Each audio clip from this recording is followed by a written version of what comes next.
that? Yeah, I can try doing that. If we want to go around and maybe somebody can raise their hand and I'll try and unmute them real fast. Or you can just you can just unmute someone and tell them they're unmuted. Yeah, I'll do that. So, Mr. Greenberg, hold on a second. I'm unmuted. We can unmute ourselves. Right. We're taking over. Anyway, please keep your mutes on unless you're talking. But I'm David Greenberg from the League for People with Disabilities. That's it.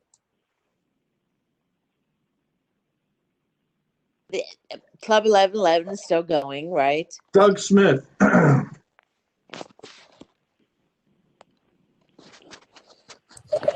Hey, good morning, everyone. I'm Doug. I'm the Associate Director for Chimes. Still in the office every day. Been here since March. Got a small skeleton crew working with me. Furloughed all of my other staff. Trying to hold the fort down, providing as best supports that we can virtually. We're still doing a lot of job development, follow along, and doing meetings like these with our individuals every day where we're you guys saw in like the award ceremony where we did science experiments and things like that. So staying busy, still healthy, still employed, so I can't ask for much more. Catherine Rogers. Sure. Hi, everybody. Kathy with Kenmore Human Services. I'm their Chief Advancement Officer. And our day learning center is in what I call minimum operations in terms of anybody who's on site. We are very fortunate that we're set up in a way where we can engage people in a safe way. Our residential homes, like any of you who have them, are obviously running 24/7, and to say that our staff is probably overwhelmed and fatigued would be an understatement. And yeah, I mean, I just the work they're doing is just it's amazing, as you guys know. And our customized employment program is running. We are able to support people who are back at work. Many of our folks have gone back to work. So we are able to do that both in person and virtually. And we are doing a lot of virtual supports. I think we've done over 800 classes virtually since the pandemic started. So yeah. Ben Dubin.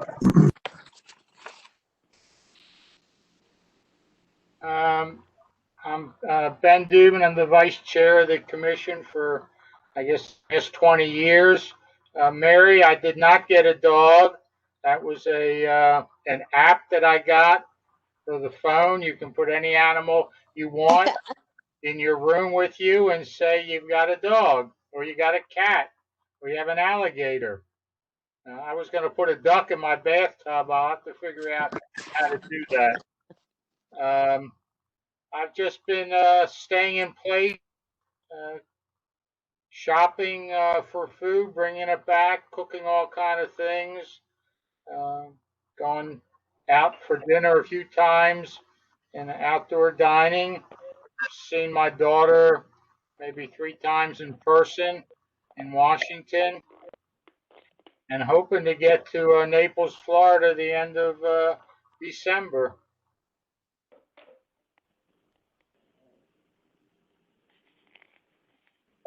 Mary Manzoni. Good morning, everyone. I'm Mary Manzoni. I'm the Senior Manager of Workforce Development for Baltimore County Government. I work within the Department of Economic and Workforce Development. I have been reporting to the office twice a week. I usually go in Mondays and Tuesdays. I oversee the career centers and all the adult and youth workforce programming for the county. Our career centers are open for customers by appointment only, and they have modified hours. So if anyone's interested, I would check our information out on the website, or you can email me and I can guide you on how to make an appointment. I think someone had said, they're healthy and blessed that they're working. The unemployment numbers are just so astonishing. I'm just so grateful that my husband and I have both been employed throughout the pandemic, and looking forward to this thing being over at some point. Amen. Mary Scott.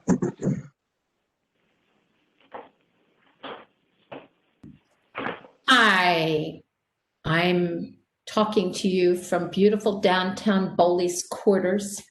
I'm very excited. Yay. She's right across the water there. I can't see her.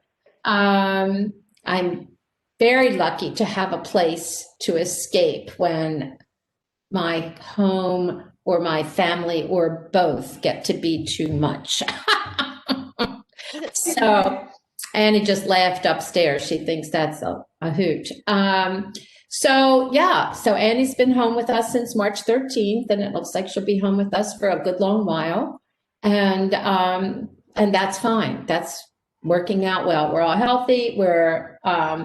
I'm working. I'm now Annie wants you to know that Emily and Matt are working as well. So I watch their baby 2 days a week. And one of the things that I'm working on now is I'm the chair of the board of By Their Side, which is an organization that provides lifelong advocacy for people. So I have projects now. So that's good. That's fun. Especially since the gardening year is winding down. I miss my commission friends. I miss seeing you all. I've still not been reappointed. I think my term ends next summer. So I don't know where we are in the reappointment process. In terms of the Office of Special Education, we have still another new director who has come from Baltimore City. And I did a little asking around, and apparently she in Baltimore City was competent. So that's a good thing because we've had sort of a revolving door with people in that office. So we haven't reached out to her yet. She's only been there for a couple weeks. So keep you posted on that. That's all I have to say. And I'm happy to see that. Hi, Kathy. Happy to see Kathy, and happy to see disappointed again that the people who got money from us from CDBG grants aren't all here. Gosh, that is a continual disappointment. But I don't know how we can change that. I guess they just show up once a year. Anyway, okay, there I go. Okay, that's it for me. Mike Bullis.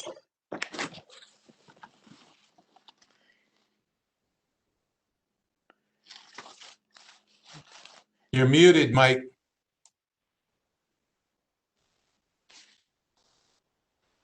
Oh, geez. Mike, unmute yourself.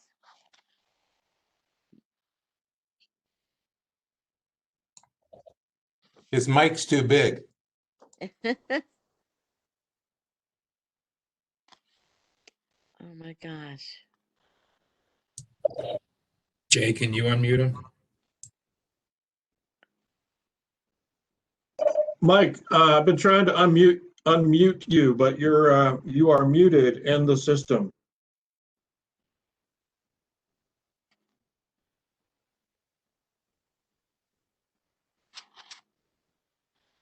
I don't think.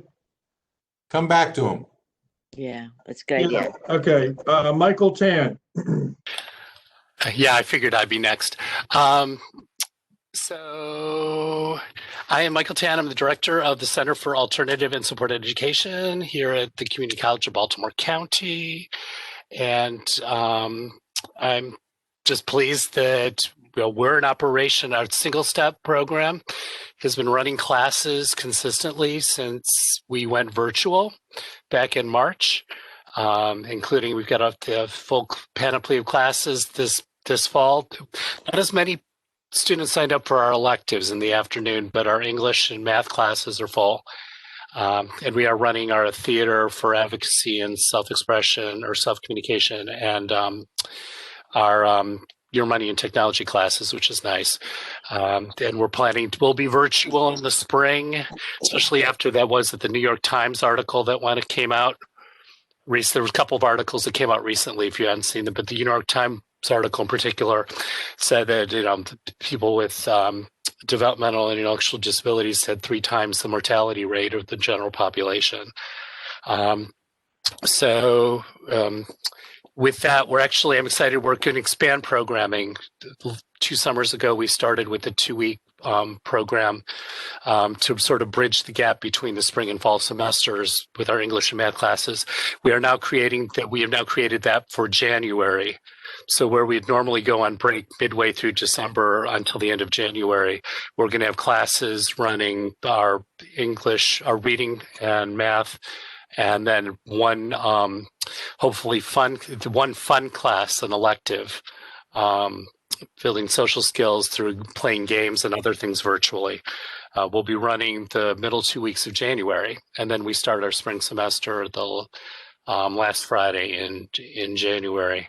On the access side of things, we're running a small handful of classes with a couple of agencies who we've been moved to Zoom with that, and I'm looking to expand that programming as well. The college itself is on our staffing is on a 3-week schedule, ABC weeks. I'm here A and B weeks and off C.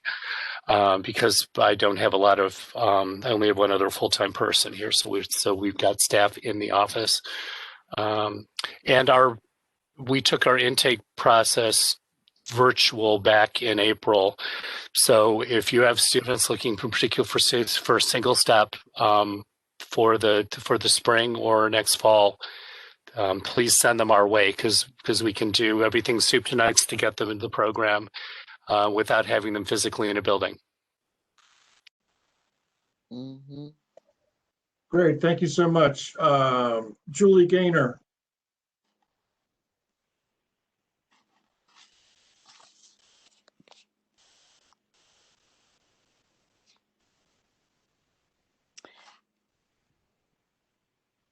Can't hear her.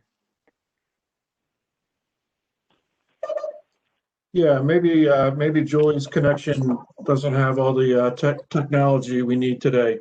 Mm-hmm.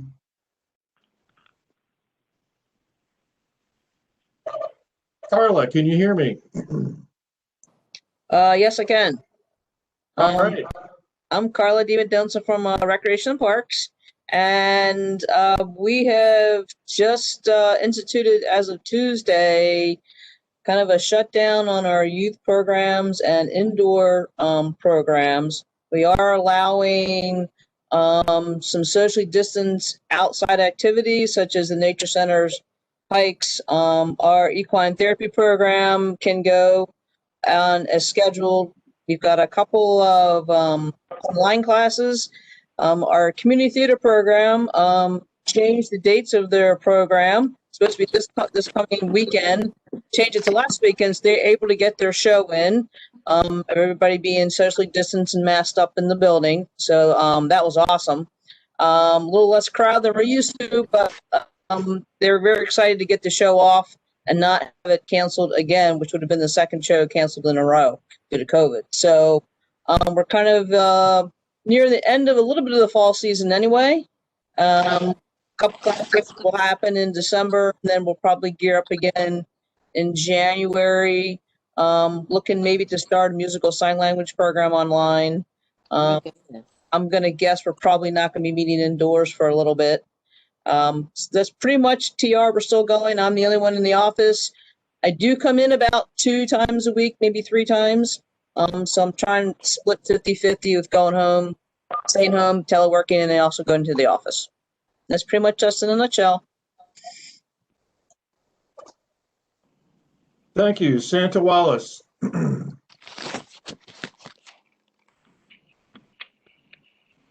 nice to see everyone. It is. I'm Santa Wallace. I work at Goucher College.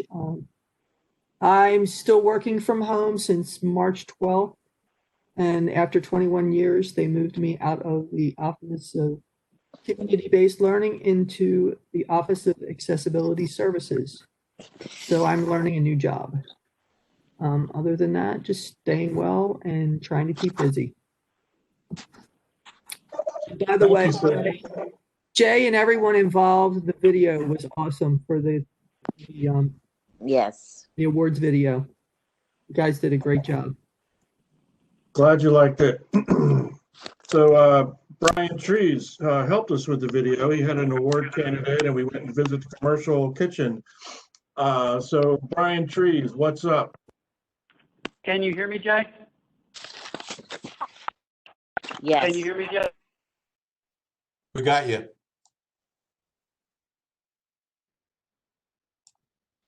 Go ahead, Brian. Can you hear me now? Yes. Okay. So I'm Brian Trees. I'm the Associate Administrator for Gallagher Services. And like everybody, we're trying to keep the people that we support healthy and safe.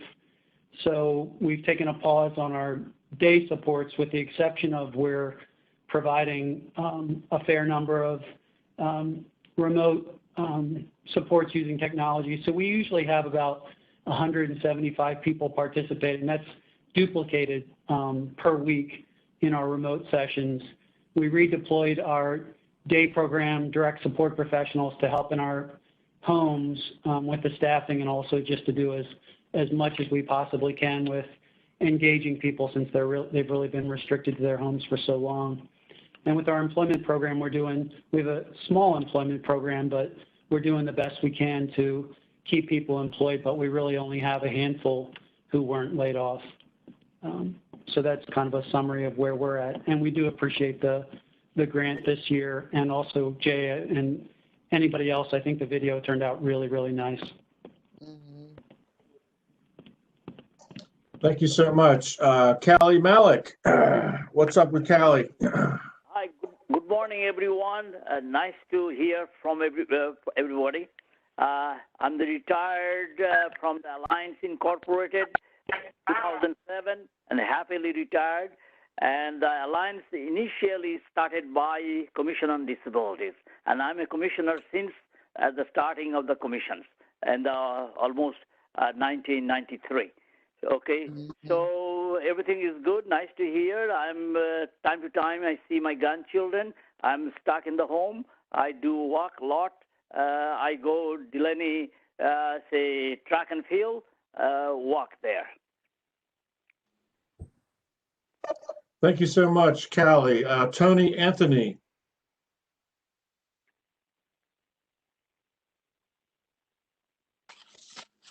Is he muted? Am I coming through now? Yes. Okay. All right. It's Julie.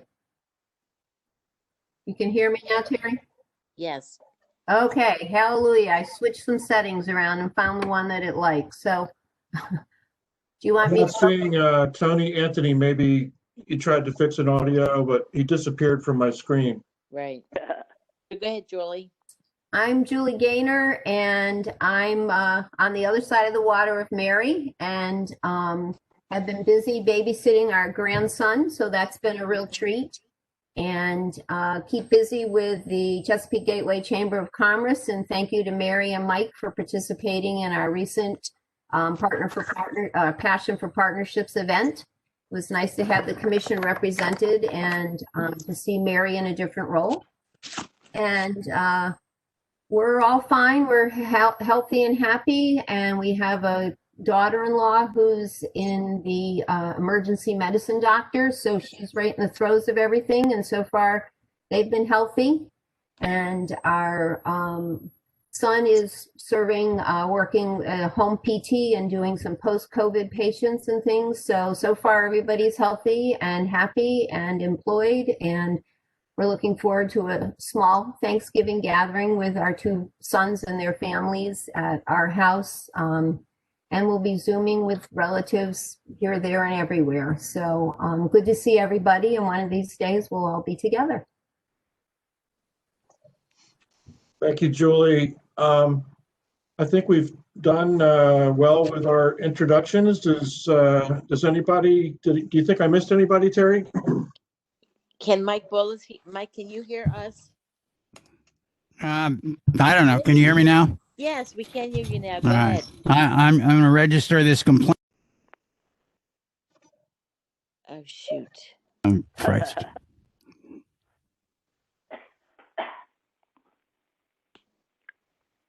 N- Am I now- unmuted now? Go ahead. Now start. All right, whatever. I'm going to register this with Baltimore County one more time. This is an inaccessible platform. I am sick and tired of Baltimore County using this stupid platform because it isn't accessible. If you don't want me at the meetings, that's fine, but I'm not going to do this bullshit anymore. Anyway, other than that, everything's great over here. The Image Center's doing fine. We're all working from home, looking forward to getting back. I'm trying to get on the list to get the vaccine as soon as we can to get all of our people back out in the world. Thank you. Okay, so maybe we can change the platform. We'll talk about it. Okay. Let me say that I've been thrilled to be chairperson of the commission for the last 25 years. My disability is catching up with me. I had some major surgery, I think most of you knew, back in August, and still in the house, not driving yet, physical therapy, occupational therapy, a lot of support from friends and neighbors, but still healing. I would be remiss if I didn't thank our dynamic duo, Jay and Brian, for the incredible commission award ceremony. They worked on that so hard. I mean, the work being done by the groups and the individuals in the community was highlighted. We scaled down. I heard a lot of good things about it.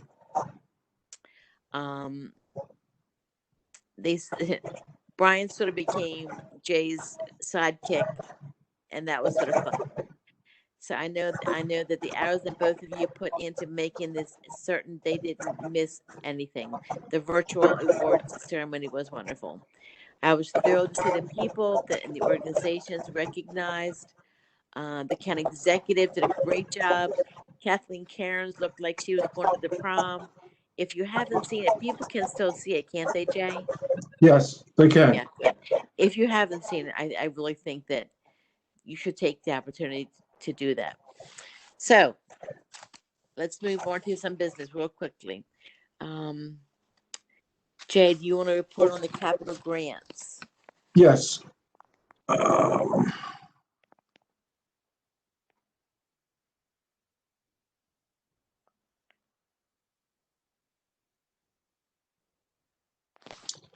Can folks hear me okay? Yes. Okay. Just a run through on the capital projects. The commission has long advocated for the investment of community development block grant funds to capital projects to remove architectural barriers. So we are doing that. We have moved a little bit beyond strictly the removal of architectural barriers. We've done a lot of ramps in the past. We've done a lot of bathroom modifications and that type of thing. But the county does have CDBG funds to allocate. And so fiscal year 2021 is actually, I believe, a good year. The total number for FY21 is $575,611. So that's a good allocation of CDBG funds to nonprofits supporting providing services to individuals with disabilities. Associated Catholic Charities is going to install an elevator at the Villa Maria building. They are undertaking a significant renovation project at that building that will reconfigure a room to provide a better day resource space for clients who are currently in the vicinity of the Gallagher building. So I had the pleasure to visit the site, and that project will be going forward. All these projects that I'm going to scroll through, we are distributing grant agreements. Most of the environmental reviews that are required by HUD have been completed. So we're just going through the technicalities of getting grant agreements signed and then discussing contract procedures, bidding procedures, but these things are going to be moving along. The Penmar organization will be establishing a revitalized outdoor educational space at their day program facility in Freeland, Maryland. That facility has received many improvements in recent years and it's in fantastic shape. We just completed from last year's project a full repaving, resurfacing of that facility's parking lot. So I've been to the site many times, enjoyed some of the fall weather, and it's always a nice trip out there. Key Point Health Services in Catonsville location is going to do an interior renovation. This building has a large commercial kitchen, but they don't really need a large commercial kitchen because they're bringing most of the food in pre-made, that type of thing. So this project will help them consolidate and streamline some of their services. They're going to bring some services that are done at home, in homes, and otherwise, and bring consolidated services to the location in Catonsville. The League for People with Disabilities, I believe they purchased some vacant parcels to provide a long-needed expansion of their parking facilities. David Greenberg and I have chatted about that. I have visuals of it. I think David may need a bit of a city government approval to go along with this process, but the county supports this project in expanding League parking facilities. Prolog will do a significant replacement of critical HVA systems at their facility on Milford Mill Road in Pikesville. So this project will help sustain this critical building that houses a variety of day programs for individuals with disabilities and also walk-in services for the homeless. So these projects, again, are all moving forward. We're doing the technicalities, and we look forward to seeing the projects underway shortly in the months ahead. Capital project schedule is behind a little bit. Maybe it's 6 weeks behind, maybe 2 months. The department has been processing significant amounts of emergency funding from HUD. We've gotten about $7 million in new unanticipated resources to put on the street. And I play a role in that, and the department plays a role in that. Most of those COVID-19 emergency funds are going towards eviction prevention. We had a lot of talks about COVID-19 in April and May. But we are doing administrative work to put that money on the street. A tranche of it went out. I believe we received somewhere in the neighborhood of 3,000 phone calls in a period of 3 days to have people apply for eviction prevention. We recently applied for funds made available by the Maryland Department of Housing and Community Development. We submitted a full competitive grant to DHCD about 4 weeks ago. We were awarded the money about 2 weeks ago, and that will be voted on by the county council, I believe, in December, the appropriation of that money. So that's some new business that has come in and put a little bit of a delay in our processing of normal business. That's all I have for capital projects, unless there's any questions. Sounds great. Ben, you want to give us a lot of people on the call today, I believe were not on the call in September. So Ben, you want to give us a quick summary of the strategic planning goals?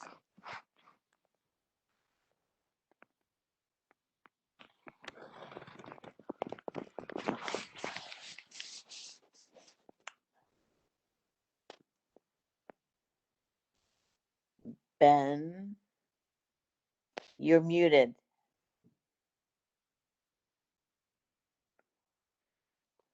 All right. I also echo Mike's feeling about this WebEx.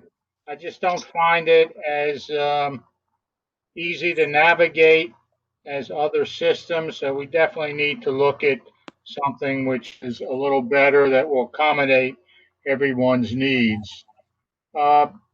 Basically, we spent the summer looking at a strategic plan for the commission. We came up with both a vision and a mission statement. The vision is that all people with disabilities living and working in Baltimore County have the supports, opportunities, protection needed to thrive in our county. And so that's our vision. Our mission, the Baltimore County's Commission on Disabilities advocates for the rights, resources, and services for all people with disabilities living and working in Baltimore County. From that, we went down and established 7 different goals. And I'll quickly go over the goals. There are objectives under each goal. Improve relations with Baltimore County government. In the past, we used to meet with our county council. We haven't done that for quite a few years. So we feel that that's an issue that we need to get out there and in front of them, as well as the Maryland access point for Baltimore County. We need to strengthen a relationship with them. We need to boost our awareness and participation with regard to the commission's work. We need to engage with our commission, people out in our community and different organizations. We need to strengthen our advocacy and legislation for people living with disabilities. Again, in past years, Terry and I used to go down to Annapolis, meet with the Baltimore County delegation. That's hasn't happened in several years. We need to usually work, and yes, we work with Max and looked at their legislative agenda and taken some of those ideas down to Annapolis. And there's constant issues now with reimbursement rates. Everything is tight, and while organizations have looked for raises and there's raises built into the system, it's going to be a tough year to meet all these obligations. We want to ensure that the commission's membership reflects the diversity of our county. And that we really mean by gender, by race, by ethnic background, that we have to be more representative of our population in Baltimore County. It really helps having 2 screens when you're on a Zoom meeting, that you can look at another screen and see everything in different formats. We want to strengthen coordination and compliance with and enforcement of ADA with Baltimore County.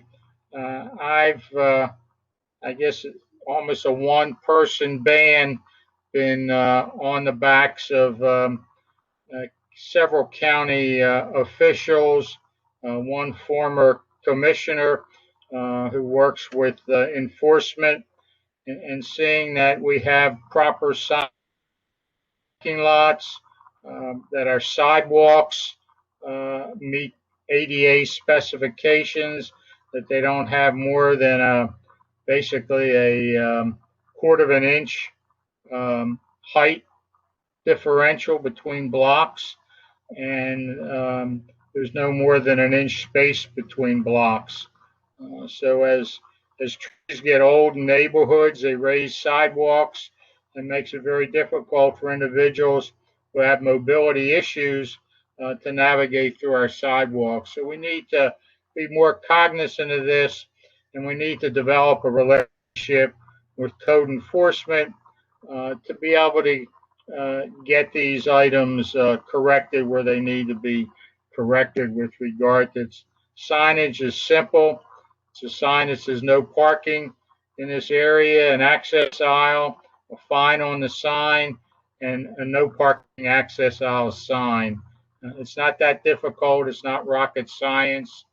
And we need to develop a relationship with code enforcement and the county individuals that deal with this area. And with our ADA coordinator in Baltimore County, who I've spoken to several times about some of these issues. We need to ensure that people with disabilities have a safe, affordable, integrated, and accessible housing. Probably the majority of the calls that were coming to the commissioned office over the past couple years had to do with this very issue. Is there accessible housing within Baltimore County that I can move to? Again, in the past years, we've tried to compile lists of developments that had accessible housing, and we just need to do a better job with this issue. And lastly, ensure that people with disabilities have adequate transportation services in the county. So between housing and transportation, that's probably the biggest roadblocks that individuals have with disabilities to be able to be productive and to live in a safe environment. And unfortunately, with this pandemic, we do have issues of looking at these issues, but what I would hope that in the coming months that we would form little work groups to perhaps deal with several of these goals and see if we can move forward and make a difference in both for individuals with disabilities. I don't know if there's any questions that anybody has.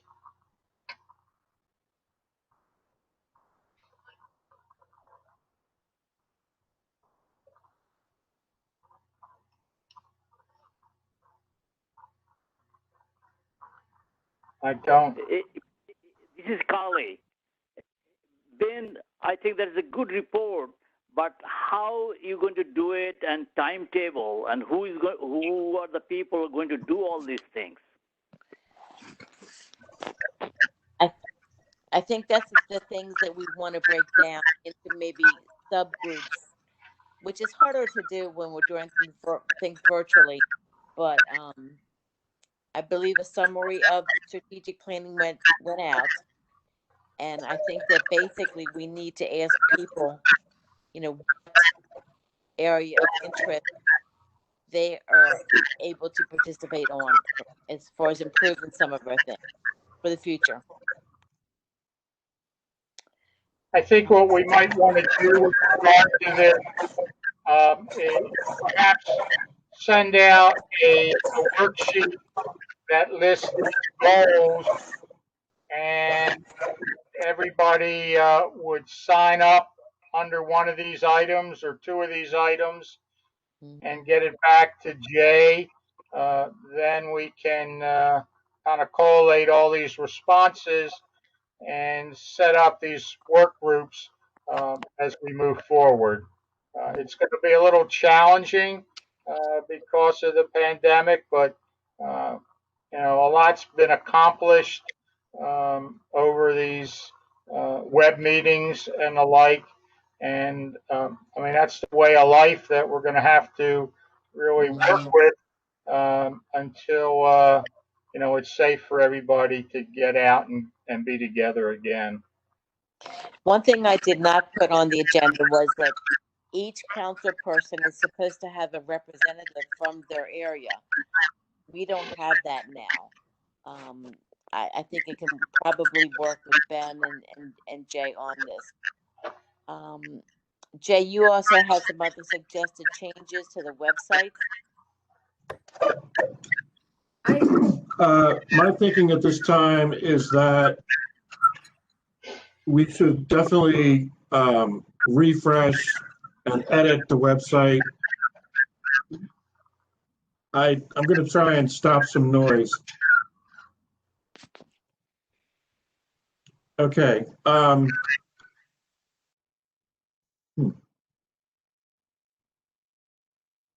We've adopted the strategic plan, and the website provides, currently it provides goals and vision type statements, and they're outdated because we spent 6 months doing our strategic plan. So let's, implement it, at least in terms of the messaging on the website. As luck would have it, the county also just did a redesign of the county website.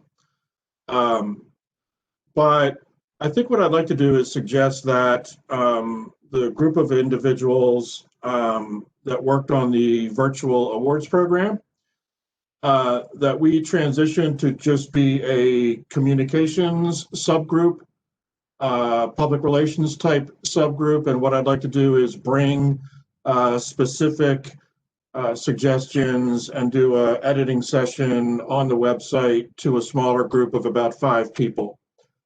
And I don't have immediate editing suggestions. I'm not inclined to, edit a document with 15 people.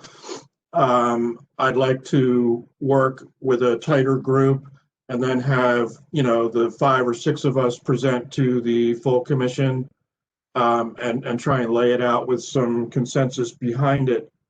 There is a lot about awareness and partnerships and so forth in the strategic plan. I think that the website is a home base, a foundational location for us. It's a bit dated right now. One thing that's interesting in the redesign, we have the full list of commission members that when you go to the commission website and you scroll down, you see the introduction of who we are, you see a block on the video, and then you see literally it's like 30 inches of a list of names. Now the general public visiting our site, I don't believe that they really want to look at the full list of names. That should be a link that people can access if they wish to, and it doesn't have contact information either. So anyway, that's just on my to-do list. And because the award program is now behind us, the capital projects have been announced, that, I would like to work on the communication aspect of the website, and it will be integrated with the principles of the strategic plan.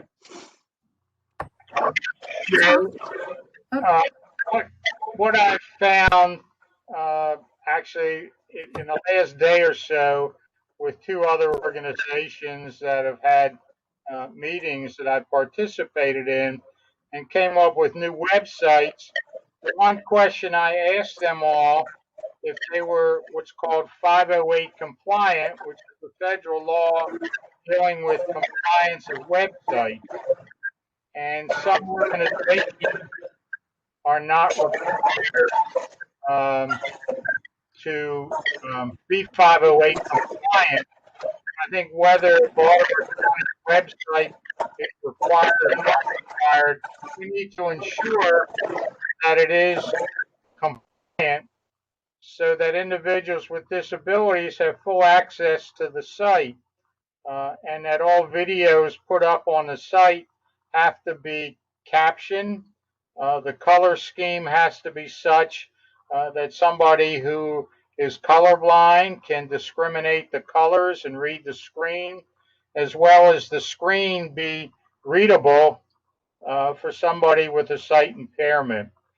So we need to, again, as a commission, I think that us to ask those questions to whoever's responsible in Baltimore County who's building these sites, and that when we put up our data and our site, that likewise it meets the specifications for people with disabilities can access it. I don't think there's, there's no debate in the subject. Either it is or it isn't, and we need to take the position that it must be compliant.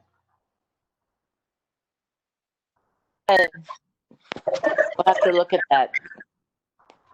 Maybe the three of us can get together and discuss that, Ben and even Doug and Jay and I. Yeah, I know the county has a generic, what's the word? A generic statement about the accessibility of the Baltimore County website. I don't know the particulars of it, and I don't know whether you need to, hit a button or view it in a certain way, but I can't speak to the particulars of how it's compliant, but I do know that, as a government entity with a fully public website, there is some mention of it as it stands today. Montgomery County might be one website to look at, and we can talk to about how they make theirs accessible, because I think that they do a better job. So let's put that on our to-do list. Thanks for bringing that up, though. It's important. Next thing, Doug, you want to talk about the local health improvement representation? Sure. They on December 2nd at 3:00, they're going to be hosting a meeting to review what they call access to care barriers. We were hoping to get some people from the commission that may be interested in attending this. They're going to be looking at discussing what types of barriers are affecting different populations in Baltimore County. Their hope is to get some individuals with disabilities and potentially some service providers on there to be part of the discussion. It looks like they're going to be reviewing a lot of the data that they have to see how they can improve services for people. So if anyone's interested in that, either let Doug or the office know. Any other questions? We're almost at the 12 o'clock hour. I want to go back to Doug. I missed the beginning of that. Who is doing this thing at 3:00 on the 2nd? So it's the Local Health Improvement Coalition. Yes. It's a bunch of different stakeholders that come together, identify and solve problems that improve the population's health in Baltimore County. And that'll be December 2nd at 3 p.m. So sounds very much like the age-friendly Baltimore County initiative. So it's weird that Baltimore County would be doing that again, Yeah. Maybe I can get in contact with the lady who's running that also. Can someone Okay. information out about that? I think can someone send information out about that so that, because I don't even know about it and I work for the county. Did you get that email also, Jay? I got to go. I'm sorry, guys. I have a noon appointment. Then I only had this. So I just wanted to say I'm sorry. That's okay. All right. Bye. See ya. See ya. Can you get that information out, Jay, to everybody Um, about the request? Carla who was it? Our health was it delegated to Doug Smith? Isn't that what I saw? I wanted Doug to talk about it. Okay. So what's the next step? Maybe the three of us can talk about it. And I'm just hoping to put that information out to the full commission to see that if there is anyone interested, but we can also look into the whether it is a duplication or not. Please contact me about it, and I will respond to the contact that you send to me directly, Terry or Ben. Perfect. I just have a question back to our mission and our goals and things. One of the things we talked about was branching out and getting ourselves out into more diverse groups and things. who should we be sending that information to if and when something takes place, like when Mike and Mary were at the chamber event? Who's going to be keeping that information so we know for the goals that some of those things have taken place? Because I know as we all start doing things, people are probably going to be speaking about the commission here, there, or everywhere. And if so, we should be tracking some of that information as we go on so we don't forget about it a year from now when we try to review how we did this year. Is there going to be a central place to keep that information? I know other organizations that I'm involved with have a actually part of their website that an individual advocate can click on it, say what they did, who they met with, and it would go to Baltimore, our commission office. So perhaps Jay can look at something like that can be established, or we're just established by sending an email to Jay indicating that you went to a particular area, what you did, and then we can accumulate those and perhaps try to publish them on a monthly basis to the commission, so that we all know what individuals are doing as advocates for our commission. Okay. I like that idea. I also think that getting representatives for each councilmanic district, that could be something we could assign there. Those people, unfortunately, those spots have been not filled just recently. So we need to work on that too. Okay, we have a lot of work to do. I'm glad everybody was able to join us. Anything else before we close? It's wonderful seeing you. How's your Thank back? you. It's been a rough road. Yeah. Everybody stay well. Yep. January 20th will probably be our next meeting. Thanks to everybody for coming on board. Thanks for your support. Any other questions? Okay, bye, Terry. Bye, Jay. Thank you. Take Before care. I disconnect, Look for you for the Happy night. holidays. Have a report. Yes. Safe Thanksgiving and Christmas. yes. Hello, Kali Male. Good morning. Has left the meeting. A participant has left the meeting.